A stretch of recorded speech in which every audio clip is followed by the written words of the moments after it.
This video is brought to you by MathGalaxy.com and is an overview of SAT Math.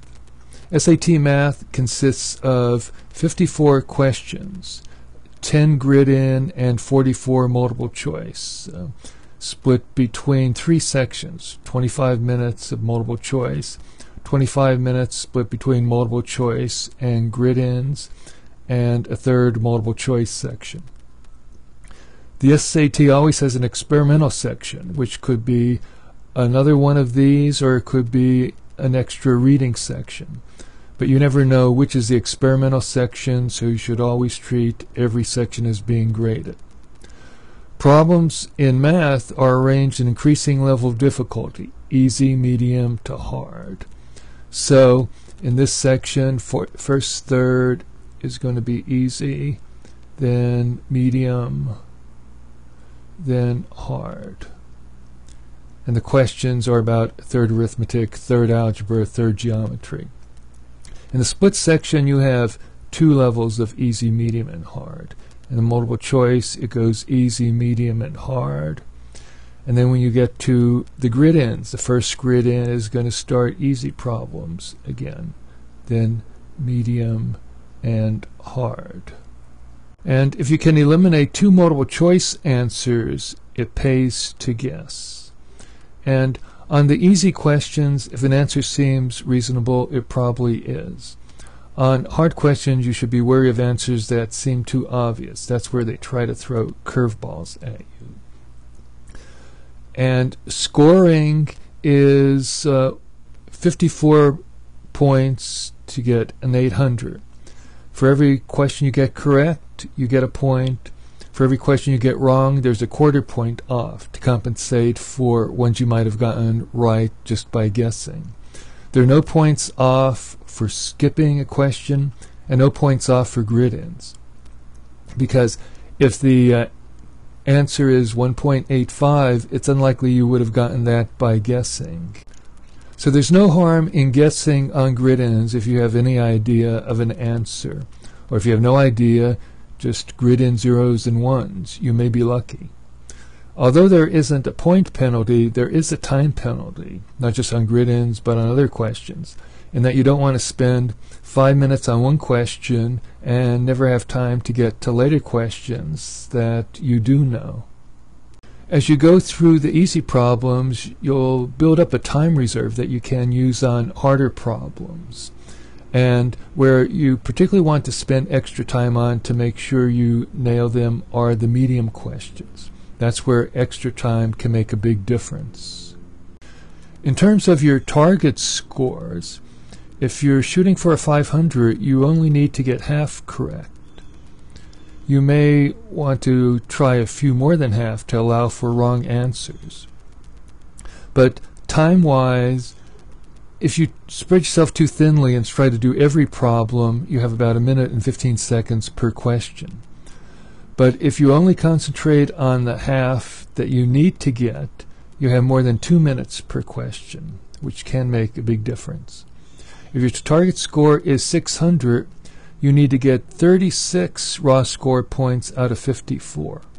Raw score meaning points you get minus the quarter points they take off.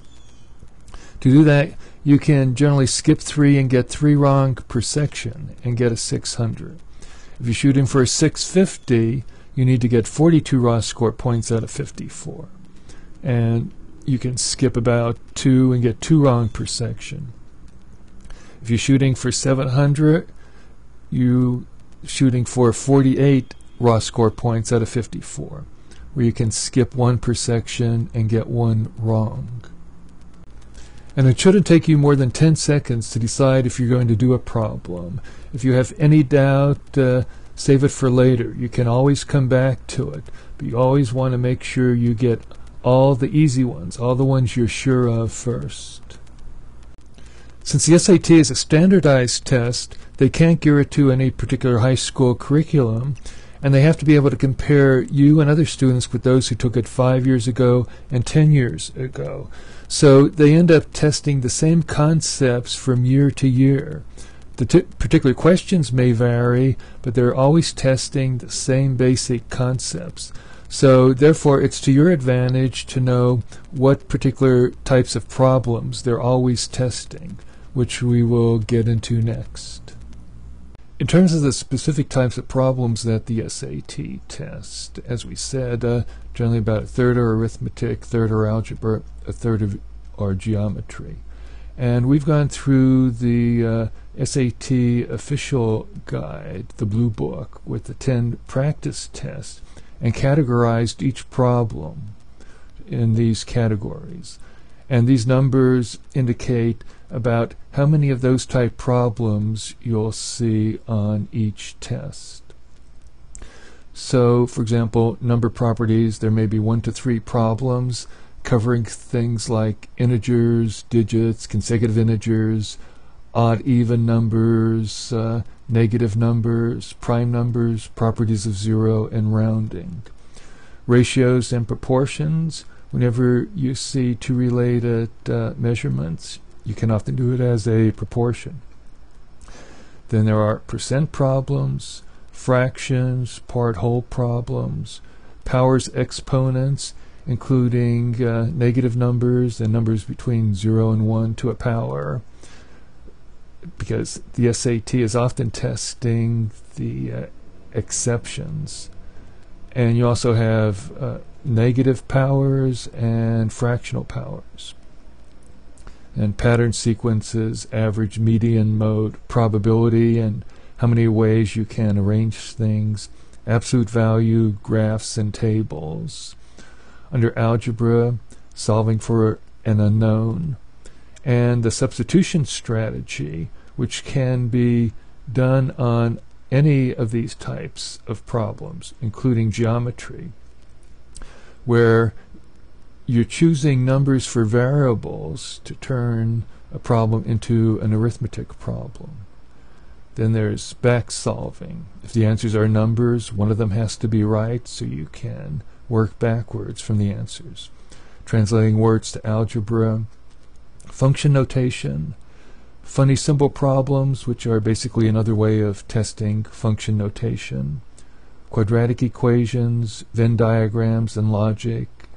Under geometry, triangles, lines, basically the y is equal to mx plus b rule, slopes, rise over run, points on a line, points in the xy plane, circles, angles, parallel lines, rectangles, and 3D figures.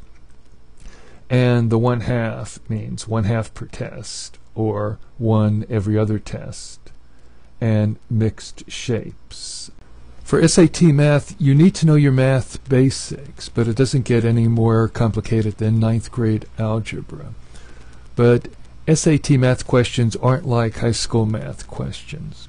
What they're really testing is your ability to connect pieces of information. And we'll be doing additional videos on each of these topics where we'll get into that more. But for now, thank you for listening.